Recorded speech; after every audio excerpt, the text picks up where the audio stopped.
সুস্পষ্ট লঘুচাপ যেসব অঞ্চলে বৃষ্টি হতে পারে।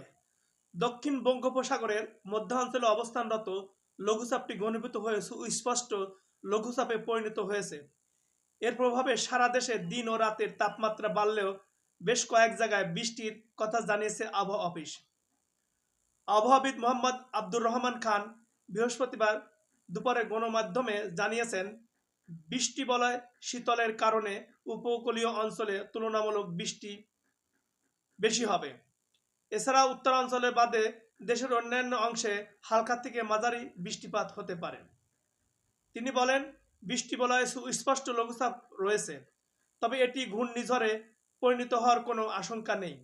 এর প্রভাবে সাতক্ষীরা, খুলনা, বাগেরহাট, বরগুনা অঞ্চলে বৃষ্টিপাতের পরিমাণ তুলনামূলক বেশি থাকবে। আর উত্তরাঞ্চলে বাদে দেশের অন্যান্য অংশে হালকা থেকে মাঝারি বৃষ্টিপাত হতে পারে। তিনি জানান, বৃষ্টি শেষ হওয়ার পর আগামী বুধবার পর থেকে তাপমাত্রা কমতে থাকবে। কোথাও কোথাও কুয়াশার পরিমাণ বৃদ্ধি পেতে পারে।